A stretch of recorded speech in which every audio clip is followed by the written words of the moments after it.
ओम शांति।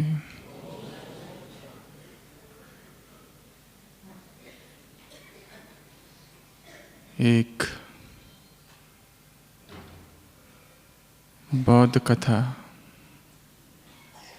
में वर्णन है एक भिक्षुनी का, जिसका नाम था एक्यदत्ता। वो किसी बौद्ध आश्रम में सन्यासिनी थी और एक दिन जब वो आईना देख रही थी तो उसे ऐसा भ्रम हो गया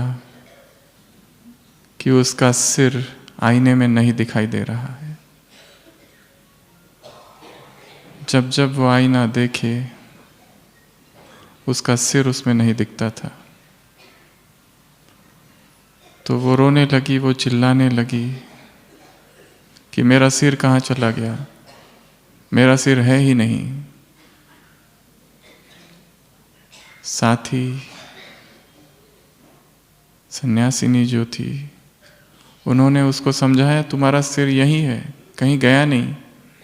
वो कहती है नहीं, मेरा सिर नहीं दिख रहा है, आईने में सिर गायब है। और वो रोने लगी, चिल्लाने लगी, आवाज करने लगी, परेशान होने लगी, मेरा सिर कहाँ है, मेरा सिर कहाँ है। बहुत समझाया गया परंतु वो नहीं मानी और धीरे धीरे विक्षिप्त सा व्यवहार करने लगी, चीजों को पटकने लगी। बड़ी मुश्किल से उसे पकड़ा गया और एक कुर्सी थी उसमें बांध दिया, पर वो मानने को तैयार नहीं। हाथ पटक रही है, पैर पटक रही है, मेरा सिर, मेरा सिर, मेरा सिर, मेरा सिर नहीं है, मेरा सिर नहीं है, मेरा सिर गायब हो गया। और जब ऐसा चालू था, एक बौद्ध भिक्षु वहां आता है, एक लाठी लेता है और जोर से उसके सिर पर मारता है और वो चिल्लाती है आह। वो कहता है ये है तुम्हारा सिर।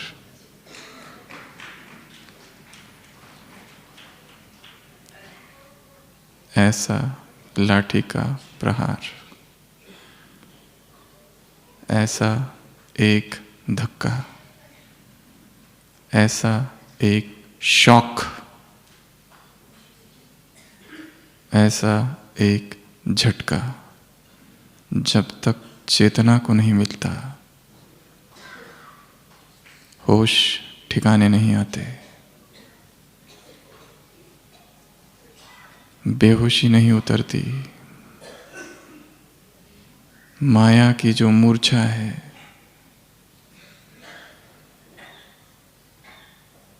वो समाप्त नहीं होती। जब इंजन ठंडा हो जाता है, सुबह की साकार मुरली, तो क्या किया जाता है? क्या किया जाता है?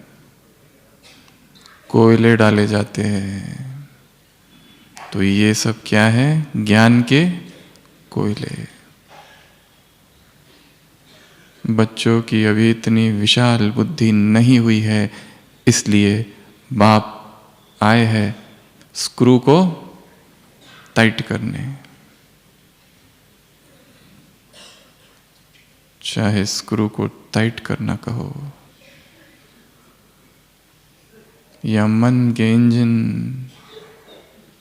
जो ठंडा हो गया है, पुरुषार्थ का इंजन जो ठंडा हो गया है, उसमें कोयले की आवश्यकता है। और कोयला कैसा होता है? गरम, जलाता है। चिंगारी की आवश्यकता है। पुरुषार्थ जो बुझ गया है, पुरुषार्थ जो धीमा हो गया है, उसको फिर से तीव्र करने के लिए शॉक चाहिए, झटका चाहिए, प्रहार चाहिए, लाठी चाहिए। और जब तक झटका नहीं और शॉक नहीं, तब तक परिवर्तन नहीं। पुरुषार्थ की एक शब्द में परिभाषा है, पुरुषार्थ अर्थात परिवर्तन। सब कुछ किया परंतु परिवर्तन नहीं हो रहा है। वही आदत, वही पुरानी चाल, वही पुराने ढंग, वही अमृत वेला और वही मुरली, और उसमें कोई रस नहीं।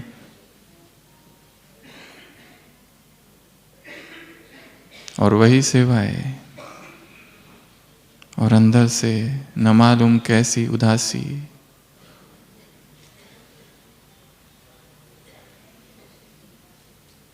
यदि ऐसा ही जीवन चल रहा है, निरस, वस्त्र बदल दिए, बैच लग गया, परंतु हृदय में आग नहीं, पुरुषार्थ की आग, तब तक चेतना आगे नहीं बढ़ सकती। आग की आवश्यकता है, धधकती अग्नि की आवश्यकता है, धधकते हुए कोयले की आवश्यकता है, जो कि इंजन को तेज चलाए। सारे पुर्जे ढीले हुए हैं, बाप आए हैं स्क्रू टाइट करने। तो क्या हम करें जिससे ब्राह्मण जीवन का वो पुरुषार्थ हो जाए जो भगवान चाहता है। ऐसे हम बन जाए कि माया सदा के लिए विदाई दे दे। कर्नाटक ग्रुप से बाबा ने अभी अभी मुरली में पूछा, पांडवों को माया तो नहीं आती? प्रश्न पूछा है।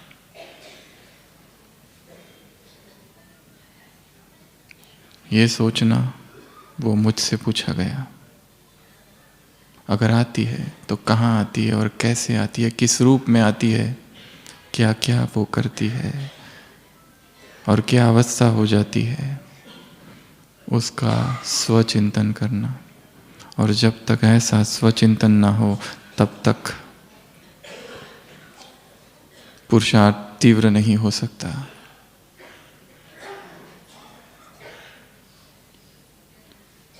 महाभारत में वर्णन है पांडवों का। दुर्योधन और शकुनी ऐसा एक षड्यंत्र किया कि एक भवन तैयार किया गया, वैक्स लाक्षागृह जिसका नाम दिया गया था। और योजना ऐसी थी कि 5 पांडव उनकी मां सहित वहां रहे और उसको आग लगा दिया जाए। परंतु वर्णन है कि दुर्योधन और शकुनी की ये योजना कामयाब नहीं हो पाई। कैसे बच गए पांडव? एक सुरंग खोदी और उस सुरंग से सभी पांडव सुरक्षित बाहर निकल गए। यज्ञ के इतिहास में 21 जून 1937, 21 जून 1937 लाखा भवन, लखी भवन, एंटी ओम मंडली के सदस्यों ने घेर लिया। उसमें माताएं थी, उसमें बहनें थी। पहले तोड़ फोड़ की, खिड़कियां तोड़ी, दरवाजे तोड़े और फिर उसको आग लगा दी। परंतु किसी दर्शक ने देखा और पुलिस को इन्फॉर्म किया और फिर फायर ब्रिगेड आई और उसने उस आग को बुझा दिया। ये यादगार है। इसी का यादगार महाभारत में है, जहां पांडव रह रहे थे। जिस भवन में रह रहे थे उसी भवन को जलाने का षड्यंत्र रचा गया।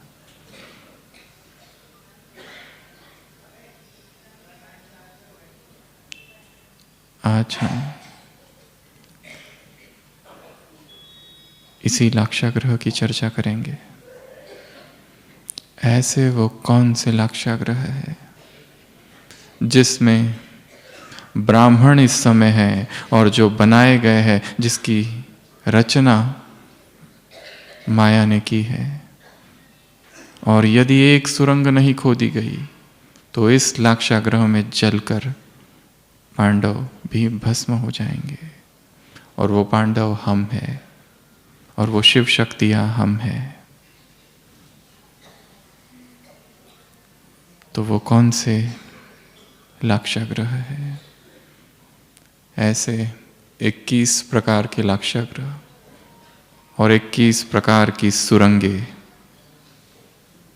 इसकी चर्चा हम आज करेंगे। यदि ये सुरंग नहीं खोदी गई तो हम भी जल मरेंगे। और जो कार्य हमको करना था विश्व परिवर्तन का, वो वैसा ही रह जाएगा।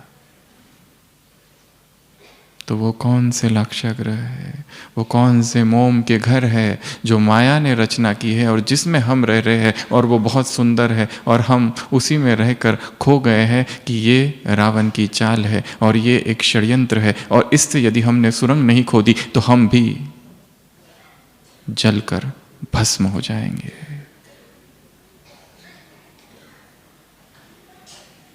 सुबह की साकार मुरली, रात्रि क्लास। माया से सावधान रहना।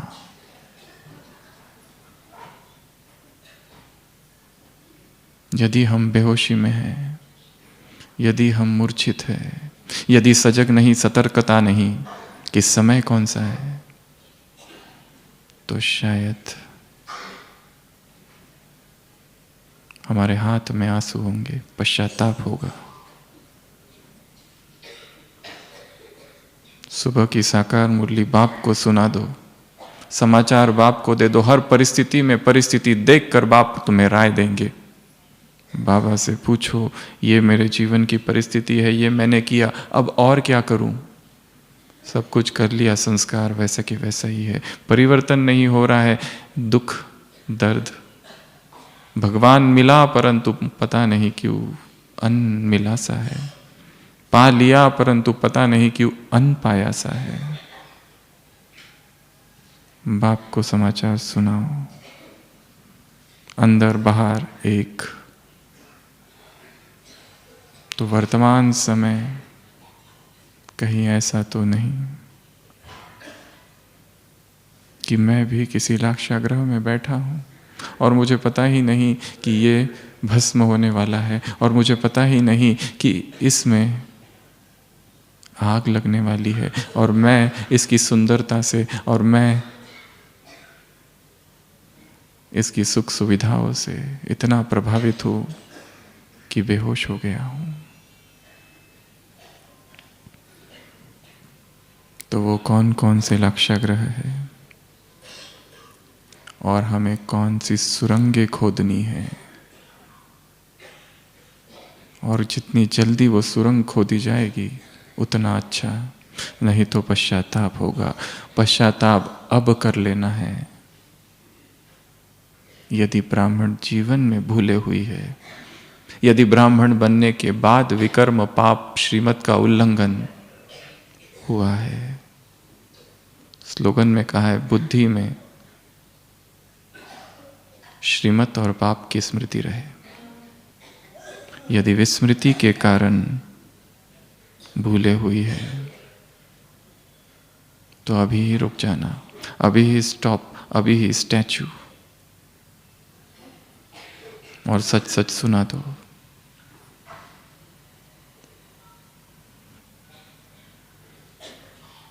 जो अपनी भूलों को स्वयं देख सकता है, अपनी गलतियों का निरीक्षण कर सकता है, और जिसे लगता है ये नहीं होना चाहिए, उसी में परिवर्तन संभव है। और एक वाक्य है अपनी डायरी में जिसे नोट करके रखना है, जितना सूक्ष्म पाप, पश्चाताप भी उतना ही सूक्ष्म होना चाहिए। जितना सूक्ष्म पाप, पश्चाताप भी उतना ही सूक्ष्म होना चाहिए। यदि हम समझते हैं हमसे गलती हुई, भूले हुई, अपराध हुआ, परंतु ये कोई बहुत बड़ी चीज नहीं है, छोटी सी है, सभी करते हैं, हमने किया तो क्या हुआ, यहां परिवर्तन समाप्त हो जाता है।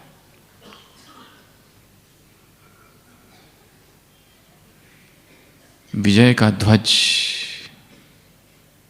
पुरुषार्थ का लहू मांगता है।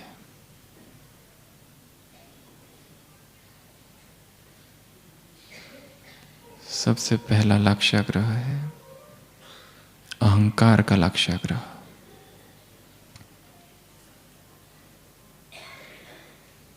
भगवान मिल गया, सर्व प्राप्तियां हो गई, परिचय मिल गया, ब्राह्मण परिवार में, ब्राह्मण समाज में आ गए और हमारे द्वारा बहुत सी सेवाएं हो गई।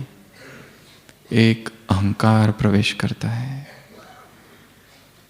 और यह अहंकार एक लक्ष्याग्रह है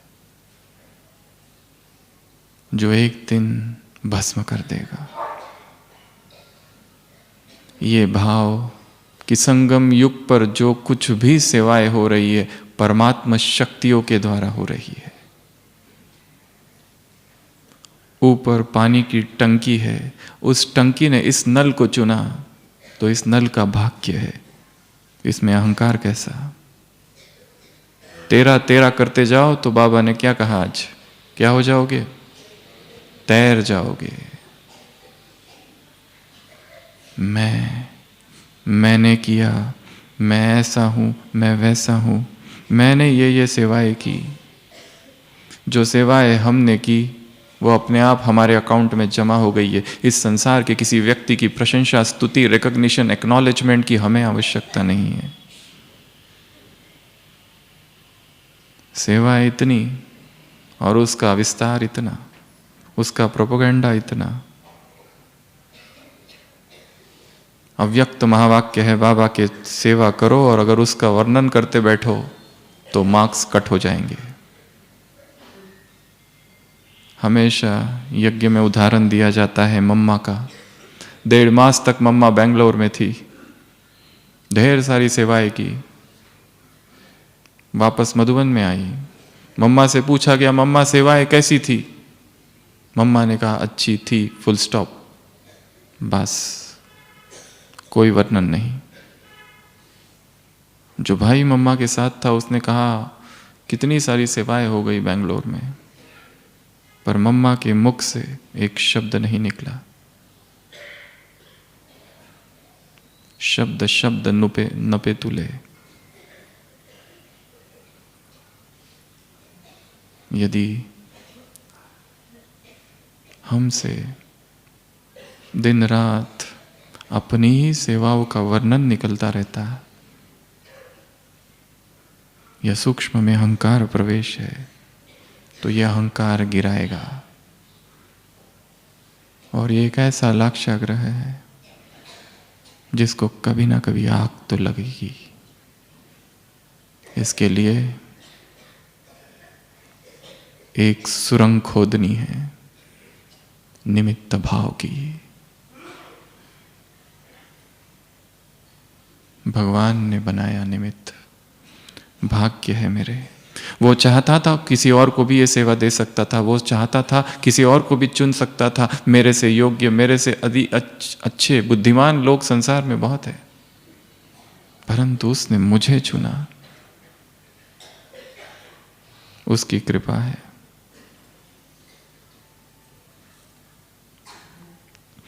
महाभारत में दिखाया है कि पांडवों को अहंकार हो गया कि युद्ध हमने जीता,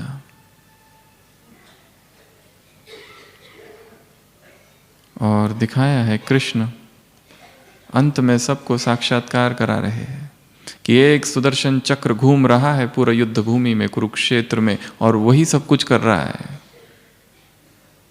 पांडव, तुमने तो कुछ किया ही नहीं, वो मेरी शक्ति थी। और इसलिए दिखाया है महाभारत युद्ध के बाद, और श्री कृष्ण जब चले जाते हैं उसके बाद युधिष्ठिर जा रहा है अपने राज्य में, कुत्ते भौंक रहे हैं, चोरियां हो रही है, घरों में ताले लग गए हैं। उसको आश्चर्य होता है ऐसे कैसे हो गया, ऐसा तो कभी हुआ नहीं। दिखाया है अर्जुन जा रहा है आबू की ही इस पहाड़ियों से नीचे से, उसे भीलों ने लूट लिया।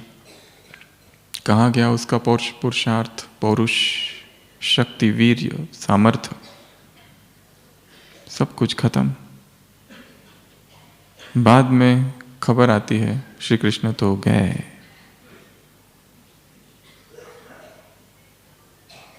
अर्थात जो कुछ हो रहा था परमात्मा शक्ति के द्वारा हो रहा था। हमारे जीवन में भी, इस ब्राह्मण जीवन में भी जो कुछ हो रहा है ईश्वरीय शक्ति से हो रहा है। महाभारत में और एक वर्णन है, युद्ध के बाद कुंती बहुत रोती है, बहुत रोती है, बहुत आंसू बहाती है। वो कहती है क्या फायदा हुआ इस युद्ध का, सब मर गए, जो शत्रु थे वो भी तो अपने ही थे, केवल 5 पांडव रह गए। इतना रोती है, इतना रोती है। दिखाया है कृष्ण उससे कहता है अगर तुम कहो तो सबको फिर से जिंदा कर दूं। वो कहती है अब रहने दो, यदि तुम में इतनी शक्ति है कि सबको जिंदा कर दूं, इसका अर्थात ये जो कुछ हुआ है तुम्हारी इच्छा से हुआ है, इसलिए राजी तेरी रजा में।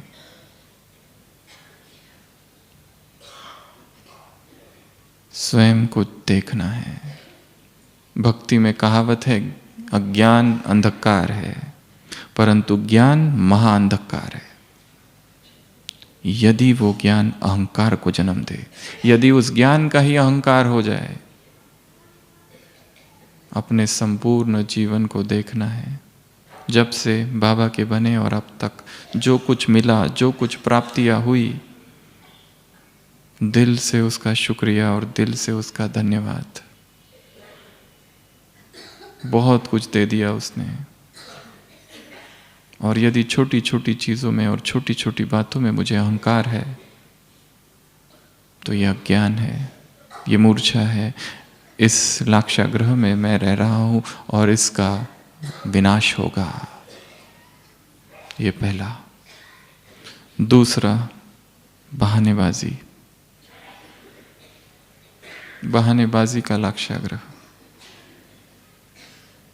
पुरुषार्थ क्यों नहीं किया, ये कारण था। अमृत वेला क्यों नहीं उठ पाए, ये कारण था। अमृत वेला शक्तिशाली क्यों नहीं हो रहा है, क्यों नींद आ रही है, क्यों साधारण हो रहा है, क्यों व्यर्थ चल रहा है, क्यों इधर गिर रहा है, कोई उधर गिर रहा है। जागृत, जागती ज्योत, कोई कारण नहीं दिया जा सकता। अगर कारण है तो हमारी ही कमजोरी है। इसलिए जब आप सब मधुवन में आए हैं तो इस चीज की प्रतिज्ञा करके जाना है कि आज के बाद जब तक संगम युग है, एक दिन भी नहीं अमृत वेला मिस हो, चाहे सोने को कितना ही लेट क्यों ना हो जाए। संकल्प में इतनी शक्ति है, संकल्प में इतनी पावर है, एनर्जी है, ऊर्जा है कि संकल्प कुछ भी कर सकता है।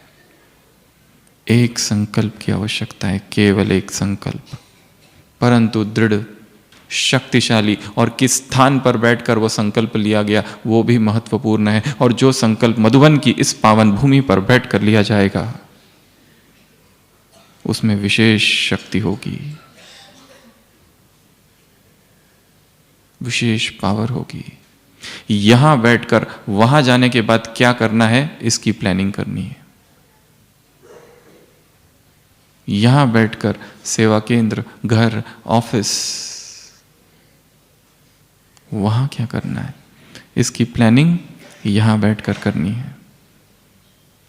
अगले 1 दिन में, अगले 2 दिन में, अगले 3 दिन में, यदि रुक रहे हैं तो, क्योंकि इस वातावरण में अद्भुत शक्ति है। दादियों के तपस्या की ये भूमि है, परमात्मा अवतरण भूमि है। ये वो भूमि है जहाँ पर भगवान के चरण पड़े हैं। इसमें अद्भुत सी ऊर्जा है। तो कोई भी बहाना, कोई भी एक्सक्यूज पुरुषार्थ में नहीं चलेगा। यज्ञ में एक किताब है अमृतवेला, किस किस ने पढ़ी है? जिसने नहीं पढ़ी, कल वो किताब लेंगे और अगले 1 मास तक उस किताब को इतनी बार पढ़ो, इतनी बार पढ़ो, इतनी बार पढ़ो कि एक एक लाइन, एक एक वाक्य याद हो जाए। क्योंकि एक एक शब्द और एक एक वाक्य बाबा के महावाक्य है उसमें। और ब्राह्मण जीवन का फाउंडेशन अमृतवेला है। ये कमजोर तो सारी दिनचर्या कमजोर। इसके लिए बहानेबाजी को समाप्त करने के लिए, इस लाक्षागृह से मुक्त होने के लिए अटेंशन की सुरंग खोदनी है, सतर्कता की, जागरण की। जो सोए चल रहे हैं, मूर्छित चल रहे हैं, बेहोशी में चल रहे हैं, सावधान। फिर से जगाना है स्वयं को। हमें जगाने के लिए कोई और नहीं आएगा, स्वयं स्वयं को जगाना पड़ेगा, स्वयं स्वयं को। ये दूसरा लाक्षागृह। तीसरा, सुख और सुविधाएं, कंफर्ट्स और कन्वीनियंसेस। क्या हम ये भूल गए हैं कि ये जीवन तापसी जीवन है, तपस्वी जीवन है, और साधना वैराग की अवस्था में की जाती है। भोग और विलास में जो डूबे हुए हैं वो कभी साधक, वो कभी तपस्वी नहीं बन सकते। अपनी दिनचर्या को देखना है कि कहीं यज्ञ आज वर्तमान में संपन्न है, परंतु साधन और सुविधाओं के शैया पे सो मत जाना। वक्त है कम, लंबी मंजिल तुम्हें तेज कदम चलना होगा। हे परम तपस्या के पथि को, तुम्हें नूतन पथ रचना होगा। तुम वनवाह में हो। क्या हम ये भूल रहे हैं? हम वैरागी हैं, क्या हम ये भूल रहे हैं? और साधना साधनों पर आधारित ना हो। आज साधन है, कल नहीं होंगे, साधना फिर भी चालू रहे।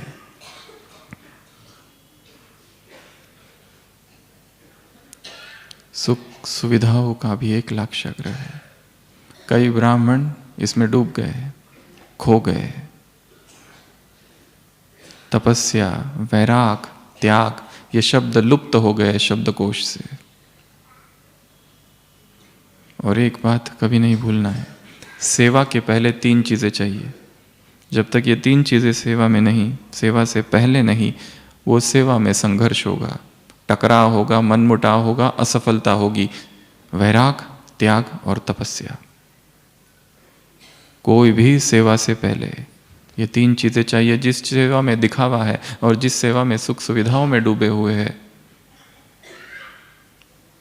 क्या वो सेवा सफल हो सकती है? शायद नहीं। तो तीसरा लाक्षागृह है सुख सुविधाओं का। हम ये नहीं कह रहे कि अगर है तो उपभोग ना करो, परंतु उसमें इतने लिप्त होना हो जाओ, उसमें इतना चिपक ना जाओ, उसमें इतना खो ना जाओ कि साधना ही खो गई। कोई हमें देखे तो लगे ये राज ऋषि है, तपस्वी है। संसार के लोग और हमारे बीच अंतर होना चाहिए। चाहे हमारे वस्त्र, चाहे हमारा खान पान, कुछ भी, संयम। तो सुख और सुविधाओं के लाक्षागृह से बचने की सुरंग है तपस्वी जीवन। फिर से जीवन में तपस्या को लाना है। अपनी योग भट्टी खुद ही आयोजित करनी है। खुद ही संकल्प करना है कि कल पूरा दिन मुझे भट्टी करनी है। 4 प्रकार की भट्टियां हैं, ज्ञान भट्टी, योग भट्टी, दिव्य गुणों की धारणा की भट्टी और सेवा की भट्टी। पहली 3 भट्टियां हैं, उन्हें संकल्प की आवश्यकता बहुत ज़्यादा है।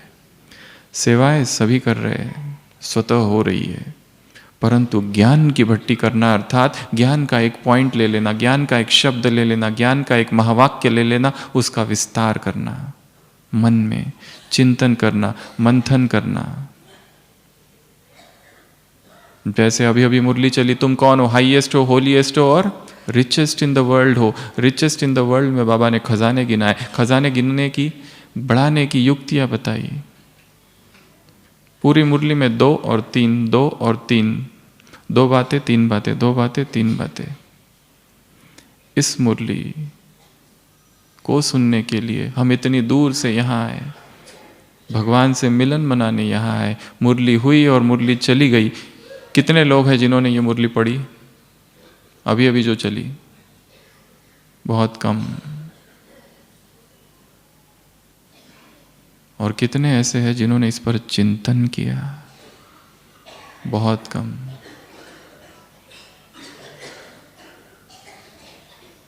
भगवान के वाक्यों का मोल, का महत्व, जब तक वाक्य अंदर धारण नहीं करेंगे, दुखी रहेंगे, उदासी वैसी ही रहेगी।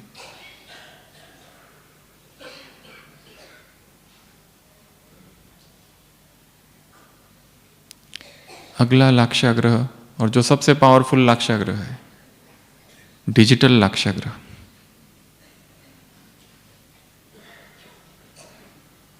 क्या कर रहे हो? क्लास सुन रहे हैं, व्हाट्सएप पर, यूट्यूब पर। क्या कर रहे हो? क्लास सुन रहे हैं।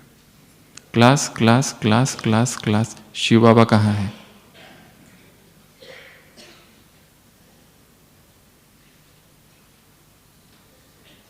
किसकी क्लास? उनकी क्लास, इसकी क्लास।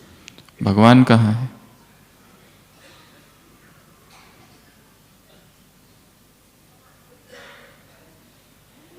किसी की आवाज में फंसना नहीं है, किसी के साज में फंसना नहीं है, किसी के वक्तृत्व शैली में फंसना नहीं है। केला खाओ और छिलका फेंक दो। छिलके के प्यार में फंस नहीं जाना। छिलके को पकड़ पकड़ कर उसके साथ फोटो मत लेना।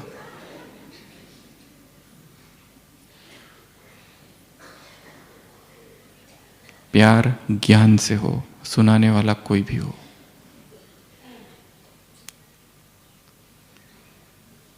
जो भी साधन मिले हैं, पुरुषार्थ उससे तीव्र हो, बहुत अच्छी बात है, पर साधनों में ही फंस जाना या साधन ही माया बन जाए तो कोई भी सोशल मीडिया है, चाहे इंटरनेट, चाहे यूट्यूब,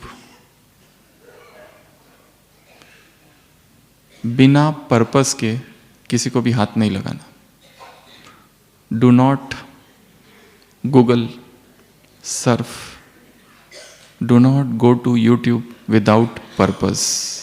बिना पर्पस के, बिना लक्ष्य के, निर्लक्ष्य होकर किसी भी टीवी, मोबाइल, इंटरनेट पर जाना अर्थात विनाश।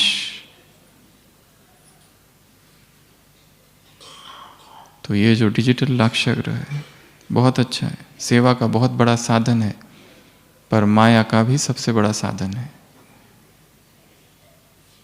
इसके लिए एक सुरंग खोदनी पड़ेगी, डिजिटल डिटॉक्स।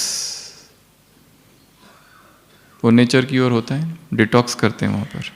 जूसेस वगैरह पिलाते हैं, कहते हैं बहुत टॉक्सिन्स है शरीर में, निकालो उसको, कुछ देर डिस्कनेक्ट टू रिकनेक्ट। कितना समय ऑफलाइन रह सकते हैं, स्वयं को चेक करना है। ऑफलाइन ज्ञान उससे लेना बहुत अच्छी बात है, पर किसी में भी फंसना नहीं है, नहीं तो ये डिजिटल वर्ल्ड, ये इलेक्ट्रॉनिक वर्ल्ड ही माया बन जाएगी। और कितनों को इसने खा लिया है। जो कभी कहते थे हम कभी मोबाइल यूज नहीं करेंगे, दिन रात उसमें डूबे हुए हैं आज।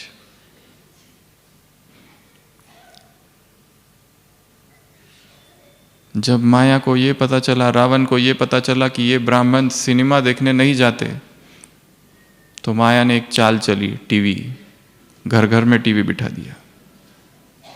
और जब माया रावण को ये पता चला ये लोग टीवी भी नहीं देखते, तो एक अगली चाल चली। कौन सी? मोबाइल।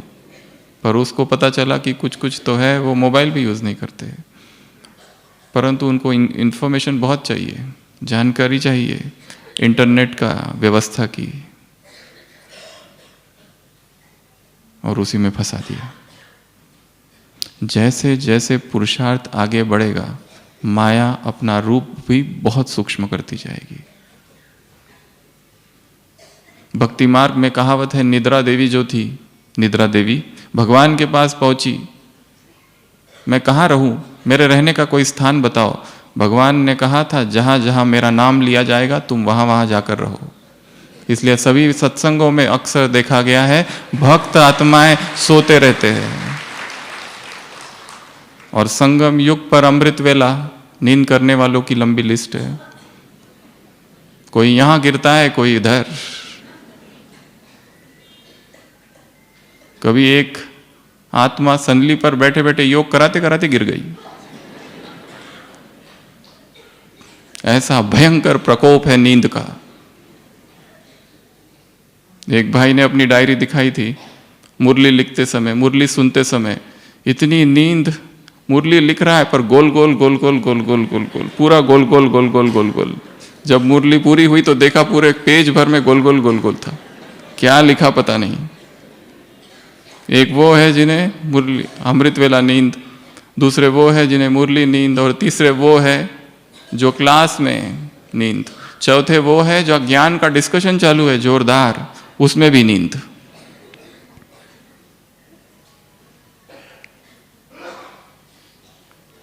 इधर भगवान की मुरली चलती है, उधर माया की मुरली चलती है साथ साथ। तो ये भी एक लक्ष्य चक्र है। उसके बाद में अगला, फिजूल खर्च, economy less, water, electricity, money और यज्ञ के रिसोर्सेस, इनको व्यर्थ करना बहुत बड़ा बोझ है। भोजन लेने गए और इतना सारा थाली भर दिया और थोड़ा सा खाया और सब रख दिया। यज्ञ का एक एक दाना मोहर के समान है। एक गिलास भर चाय ली, आधा पी और रख दी, बोझ है। जब पता है हम नहीं खाने वाले और इतना ही खाने वाले हैं, ज्यादा क्यों लेना, परंतु चिंता है कहीं खत्म ना हो जाए। बोझ, इकोनॉमी, ये समझना। अभी अभी बाबा की जो मुरली चली, कर्नाटक ग्रुप से मुलाकात, यज्ञ सेवा का पुण्य बहुत बहुत है। यदि यज्ञ सेवा का पुण्य बहुत बहुत है तो यज्ञ के साधन, रिसोर्सेस, यज्ञ की वस्तुओं का गलत उपयोग करने का पाप भी बहुत बहुत है। यदि कोई भोजन वेस्ट कर रहा है, कमरे से बाहर लाइट चालू, फैन चालू, बाथरूम में घुसा है, 8-8 बकेट पानी शरीर को चमका रहे हैं, वाटर वेस्टेज, इलेक्ट्रिसिटी वेस्टेज, इसका पाप भी बहुत है। फिर यदि पुण्य बहुत है तो पाप भी बहुत है।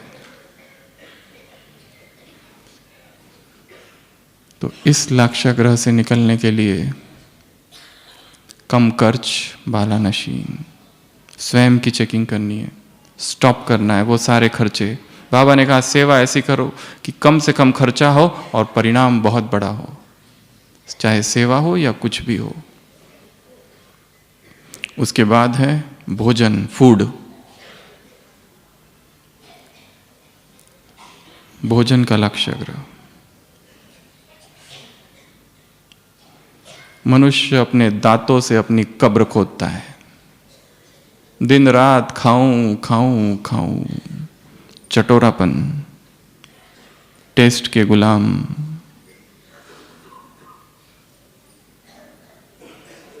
ब्राह्मण जीवन अर्थात संयम, ब्राह्मण जीवन अर्थात मर्यादाएं, ब्राह्मण जीवन अर्थात जिसमें यदि हमारी जबान पर हमारा कंट्रोल नहीं, टेस्ट पर हमारा कंट्रोल नहीं, स्वाद की वाटिका में दिन रात हम बैठे हुए हैं, और जिसने स्वाद को नहीं जीतना, जिसने जिह्वा को नहीं जीता, बाकी कोई भी कर्मेंद्रियों को जीत नहीं सकता। कर्मेंद्रिय जीत अर्थात शुरुआत ही जबान से है। इसके लिए ये भी एक वाटिका है भोजन की, लाक्षागृह है, और इससे छूटने की सुरंग है संयम, कंट्रोल।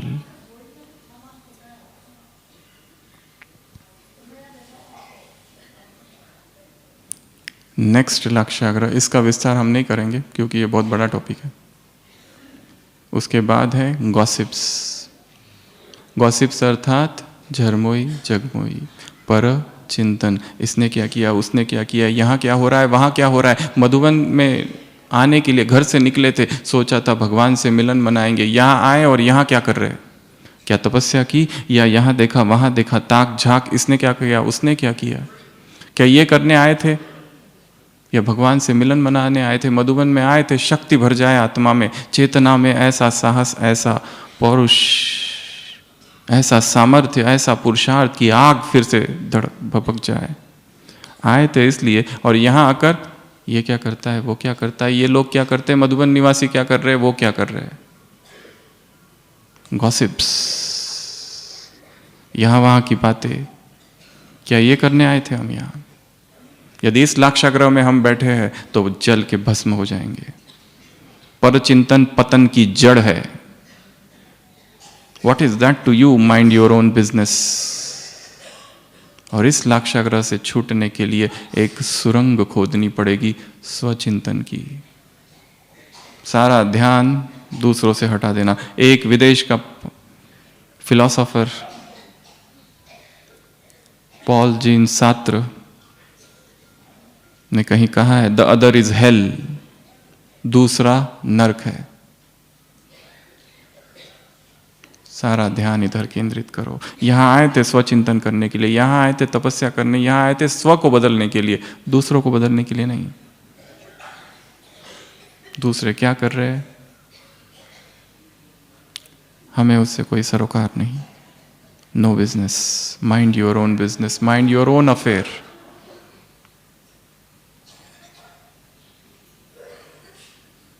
उसके बाद में अगला लाक्षागृह है HSP। HSP अर्थात हाईली सेंसिटिव पर्सन। थोड़ा किसी ने कुछ कहा रोना, थोड़ा किसी ने कुछ बोल दिया मूड ऑफ, थोड़ा किसी ने कुछ कहा डिस्टर्ब, थोड़ा किसी ने गलत व्यवहार किया डिस्टर्ब, आंसू यहीं पर रखे हुए हैं।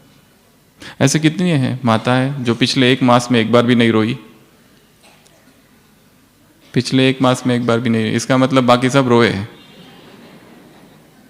बाबा ने कहा है रोना प्रूफ, आंसुओं की टंकी को योग की धूप से सुखा दो। रोना अर्थात कमजोरी, रोना अर्थात ज्ञान की पूरी समझ नहीं, रोना अर्थात अपरिपक्वता, इमैच्योरिटी।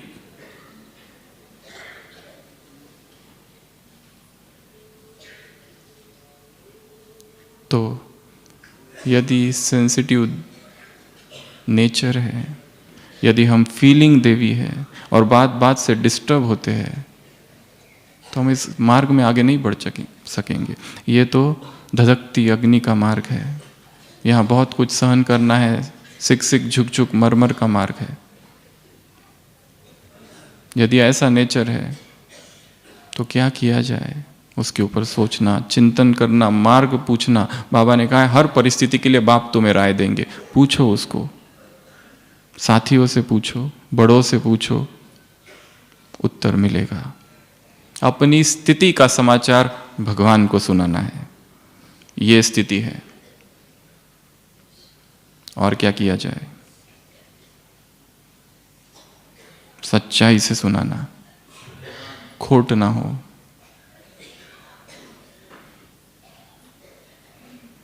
इस लाक्षागृह से बाहर निकलने की सुरंग है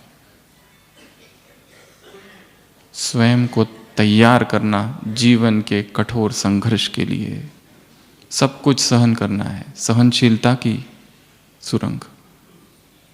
छोटी मोटी बातों से डिस्टर्ब हो जाना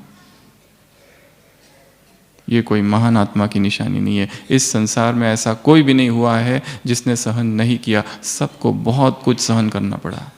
अगर हम रोते रहे तो क्या हश्र होगा।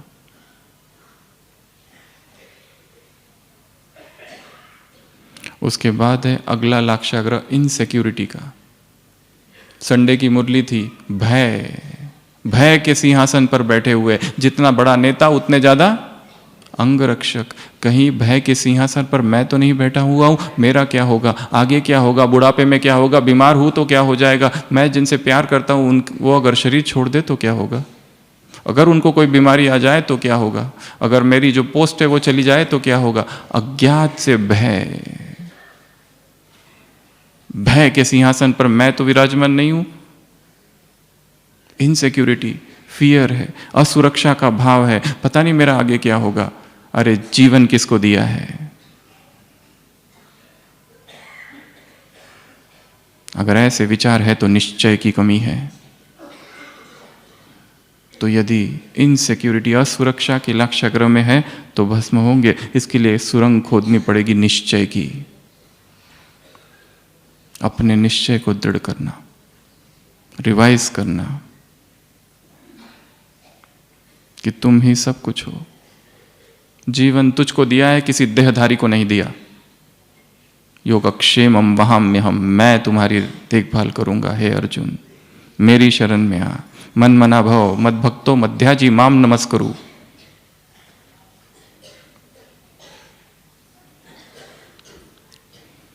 अगला जेलसी का लाक्षाग्रह, ईर्ष्या का लाक्षाग्रह। हम अभी है और हमसे अभी अभी कोई आया और हमसे आगे जा रहा है, चाहे सेवा में, चाहे प्रसिद्धि में, चाहे किसी भी बात में। और हम में ईर्ष्या की आग है, ईर्ष्या जलाती है, अग्नि है, ईर्ष्या की अग्नि वर्षा होती है। यदि कोई आकर उसकी स्तुति करे तो बेचैनी होती है, और यदि किसी की स्तुति सुनकर हमें अच्छा नहीं लगता, इसका मतलब उसके प्रति ईर्ष्या है।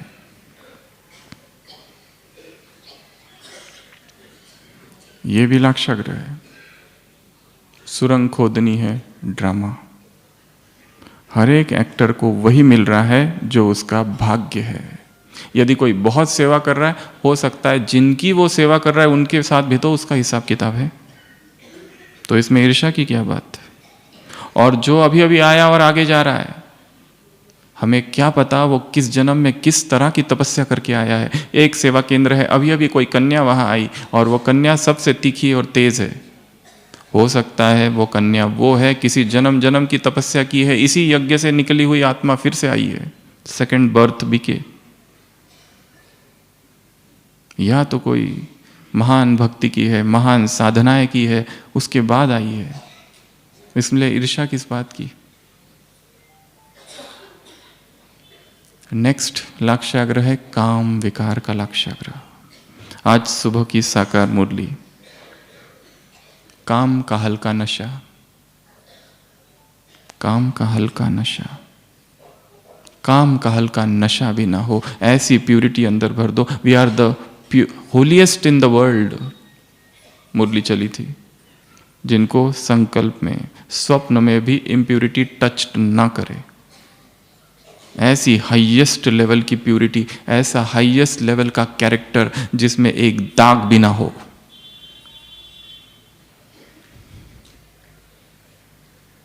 ऐसा बेदाग जीवन,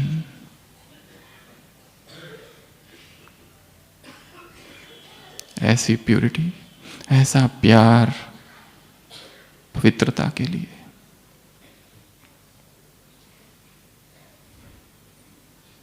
तो जहां काम का लाक्षाग्रह है और काम के संकल्प है और देह की तरफ आकर्षण है और दैहिक दृष्टि है और दैहिक संकल्प है और वृत्ति है, तो गिराएगा। इसके लिए अपने प्यूरिटी के फाउंडेशन को फिर से मजबूत करना है। कितनी भी सेवाएं कर लो, दिन रात सेवाएं कर लो, मुरलियां सुन लो, योग लगा लो, परंतु यदि प्यूरिटी खंडित हो रही है, जीरो। कारण ढूंढो, किस वजह से खंडित हो रही है। क्या वो कोई चित्र है, कोई ऑडियो है, कोई वीडियो है, सब कुछ समाप्त, स्टॉप कर दो उसको।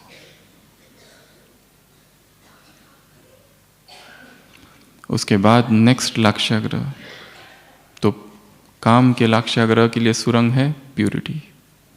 नेक्स्ट लेजीनेस, अलबेलापन, आलस, आलसी हो गए।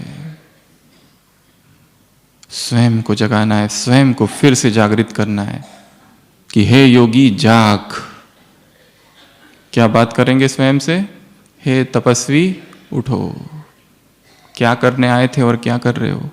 किन उमंगों से आए थे जब बाबा के बने थे कि महान योगी बनेंगे, महान तपस्वी बनेंगे, संसार को अपनी तपस्या से पावन बनाएंगे। ये लक्ष्य था, और कहाँ खो गए और कहाँ भटक गए? साधनों में, व्यर्थ में।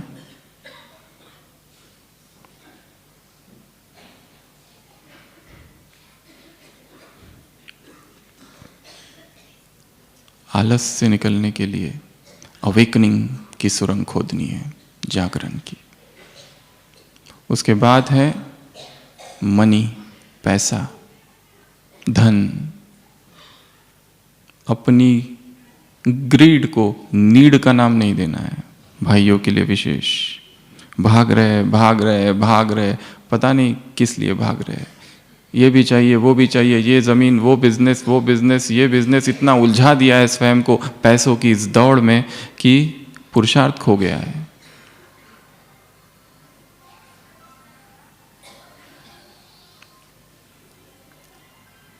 ये भी लाक्षाग्रह है, एक जला देगा।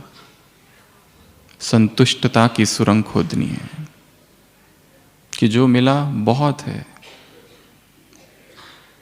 इसमें जीवन चल सकता है और भाग दौड़ करने की आवश्यकता नहीं। ऐसी भाग दौड़ की जिसमें पुरुषार्थ के लिए टाइम नहीं है।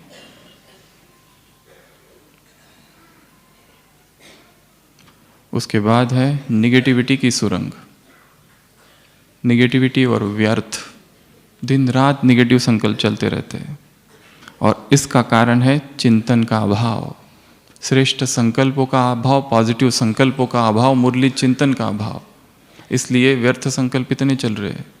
इतने हर चीज में निगेटिविटी दिखती है, जो भी देखो निगेटिव दिखता है। यहां पर भी निगेटिव देखते हैं।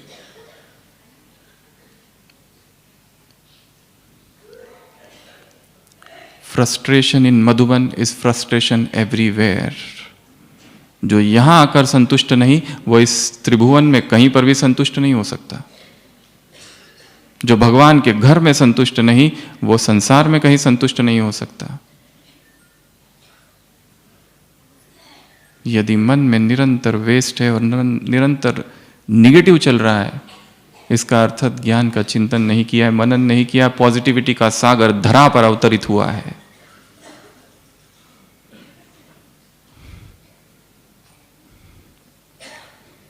पॉजिटिविटी की सुरंग खोदनी है, समर्थ संकल्पों की सुरंग खोदनी है।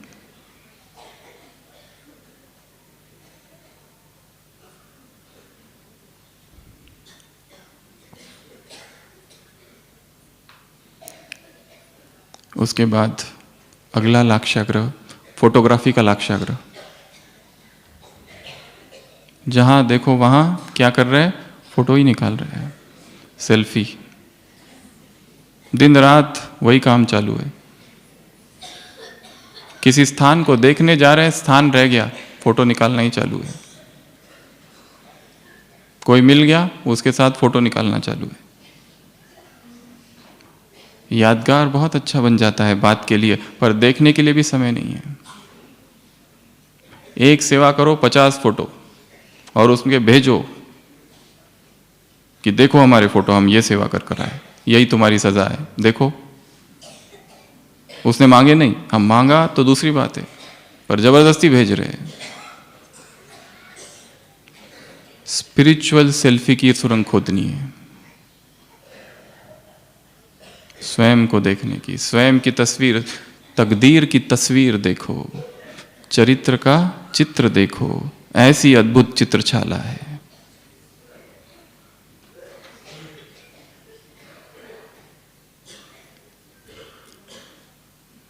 उसके बाद क्वेश्चंस, प्रश्न ही प्रश्न है मन में, इतने प्रश्न है, प्रश्न चित्त है, प्रसन्न चित्त नहीं है, प्रश्न चित्त है जीवन। हर चीज में प्रश्न है, ऐसा क्यों, वैसा क्यों, ऐसा क्यों, वैसा क्यों, ये क्यों, वो क्यों,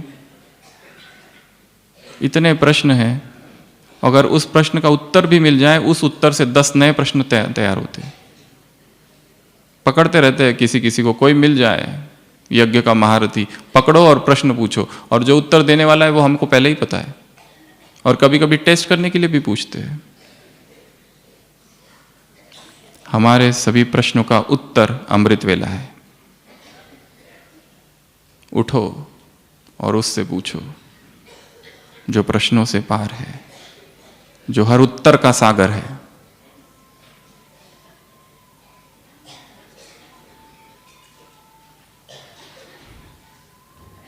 उसके बाद तो प्रश्नों के लाक्षागृह की सुरंग है अमृत वेला। उसके बाद है संबंध, रिलेशनशिप्स। इस ब्राह्मण परिवार में आपस में एक दूसरों के कैसे संबंध है, यदि इन संबंधों में आसक्ति है, लगाव है, झगड़ा है, ईर्ष्या है, द्वेष है, अटैचमेंट है डीप, और विकार है या लौकिकता है, उस संसार को छोड़ दिया, इस संसार में आ गए और यहां आपस में लौकिक संबंध चालू कर दिए। इसलिए इस यज्ञ में नो पर्सनल रिलेशनशिप्स। संडे की मुरली थी, भाई भाई की दृष्टि से आत्माओं की सृष्टि बदलो।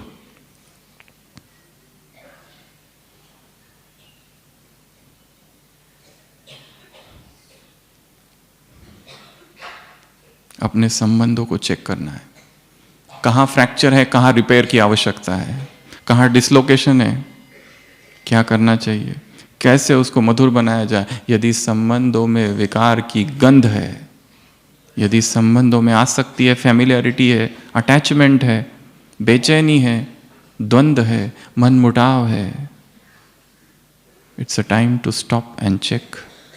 स्पेस की आवश्यकता है, दो व्यक्तियों के बीच स्पेस, डिस्टेंस।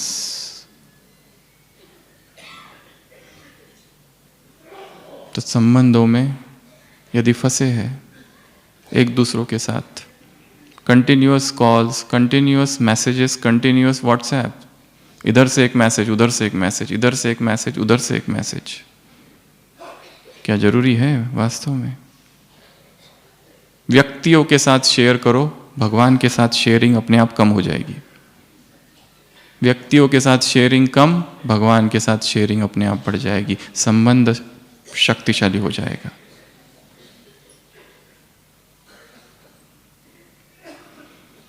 तो इस लाक्षागृह में यदि बचना है तो सुरंग है न्यारापन।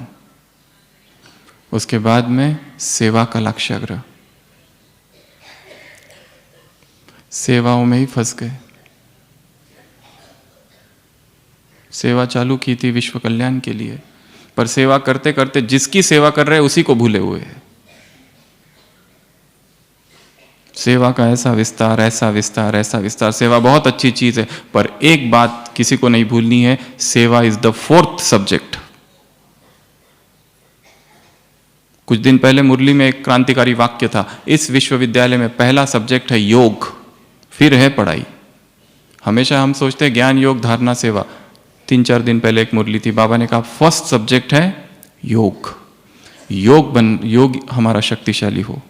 योग मुक्त और ज्ञान मुक्त होकर जो सेवाएं की जा रही है, वो सेवाएं द्वंद्व उत्पन्न करेगी, टकराव होगा, मैं की लड़ाई होगी। ये मेरा, ये तुम्हारा, ये मेरा एरिया, ये तुम्हारा एरिया, ये मेरी सेवा, ये तुम्हारी सेवा, मैं आगे तुम पीछे।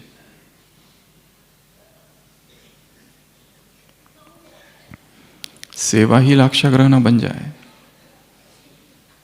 जैसे कहा, सेवाओं के पहले 3 चीजें चाहिए, वैराग, त्याग और तपस्या, तो ही वो सेवा सफल होगी।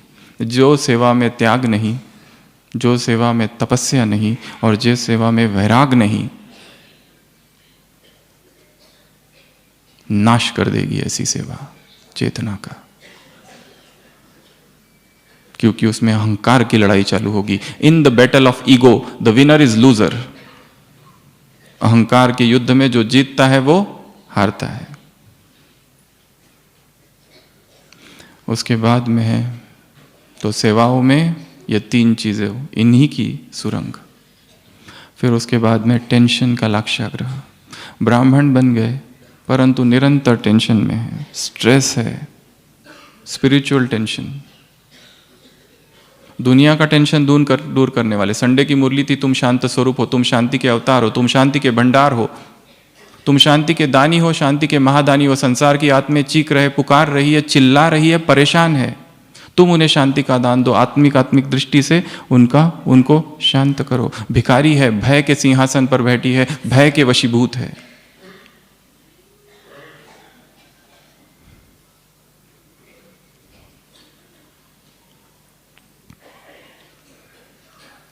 यदि ऐसा टेंशन जीवन में चल रहा है, शायद ज्ञान को नहीं समझा है। ज्ञान की समझ को बढ़ाना ये सुरंग है, समर्पण की सुरंग। उसको सौंप दो, वो देखेगा तुम इतना क्यों पकड़े हो कि मैं ये भी करूं, ये मैं भी करूं, मुझे ही करना है। जो ओटे सो अर्जुन ठीक, परंतु अहंकारवश स्ट्रेस में आकर ये समर्पण नहीं है। तो ये सुरंग। उसके बाद में अनहैप्पीनेस की सुरंग, दुख की सुरंग। अभी अभी मुरली चली बाबा की शांतिवन। खुशी का खजाना, खुशी जैसी खुराक नहीं, खुशी जैसी कोई खजाना नहीं, खुराक नहीं और खजाना नहीं। खुशी है तो क्या होगा? 3 चीजें, कौन सी? Health, wealth, happiness. खुशी बांटो, बांटने से पहले ही खुशी मिल जाएगी।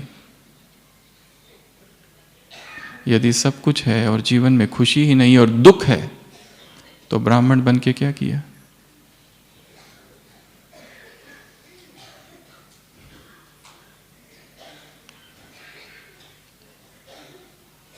तो इस लाक्षागृह में टेंशन, अनहैप्पीनेस, दुख के लाक्षागृह में बैठे हैं, तो हम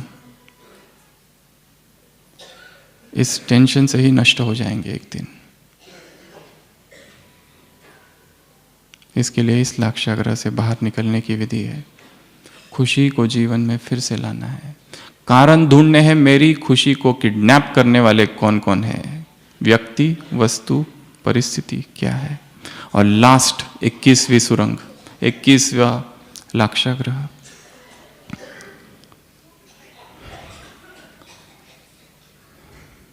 ये थोड़ा अलग प्रकार का है।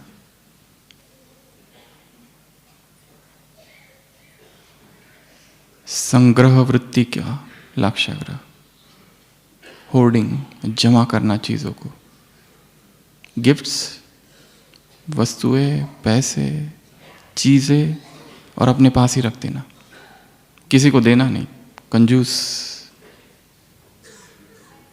बाबा ने कहा बांटो, सब चीजें बांटो जो जो तुम्हारे पास है। उदार चित्त, उदार दिल होकर बांटो। तो ऐसी कुछ बातें हम अपने आप को बताइए। अभी सभी अलर्ट होके बैठेंगे, स्थिर।